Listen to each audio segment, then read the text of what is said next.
Joining me now with her take on Biden's growing border debacle, Representative for Arizona's 8th Congressional District, Congresswoman Debbie Lesko. Congresswoman, this border crisis, it feels like all we ever do is it goes in patterns. We wait for a while, then we see them surging the border, then they disappear.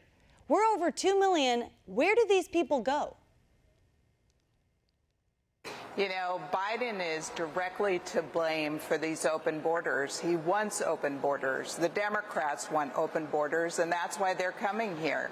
That's why this caravan that is marching up to the United States is wearing Joe Biden for all T-shirts.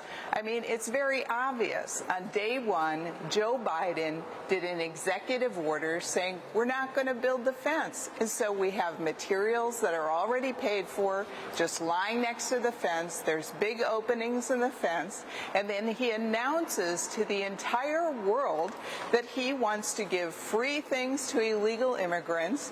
And it's obvious he wants open borders, and these people know it. That's why they're flocking here by the thousands. And, you know, it is a joke. That's why Saturday Night Live put it on. Unfortunately, it's a sad joke because this is a national security crisis, it's a humanitarian crisis, and it's an economic crisis for the United States. But Congresswoman, he does believe in walls in some respect. Of course, we all heard that report this weekend. He's going to be building a fence around his wonderful home, $500,000 with our taxpayer dollars. So how is it that somehow walls seem to work around his home, but not our home? Well, this is the ultimate in hypocrisy. This is what the Democrats do. This is what Joe Biden does, what Pelosi does.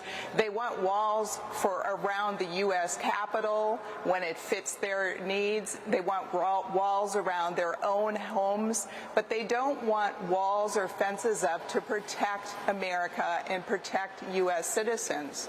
You know that this year, this fiscal year, more than 11,000 of the illegal immigrants that were apprehended already have a criminal history in the United States.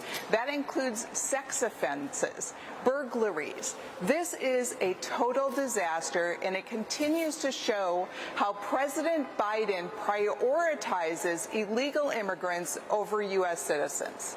And it's so sad when you look at this because when President Trump was there were National Guards troops, Mexico's, guarding our border. We had 27,000 of them, making sure that these people didn't break into our country.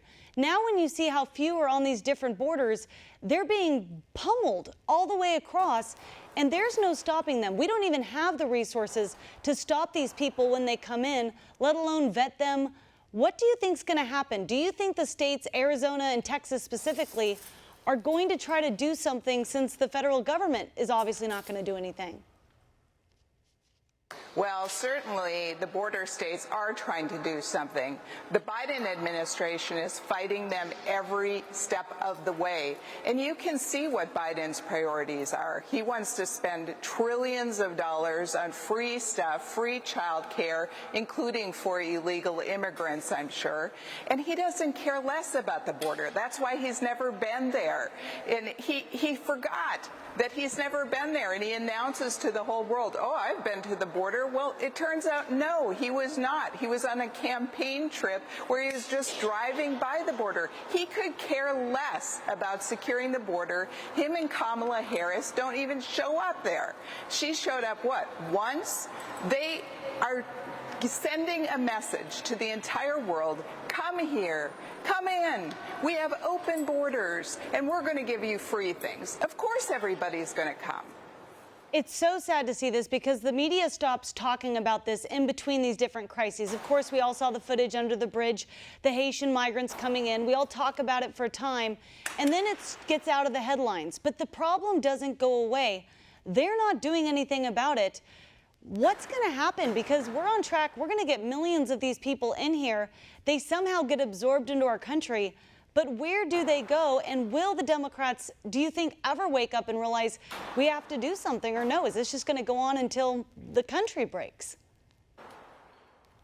Well, I think it's going to go on until Republicans get back control and get the presidency, because you can tell from the policies that the Democrats pass here in Congress and from the obvious open borders and Biden and Kamala Harris not even showing up to the border, they don't care about closing the border.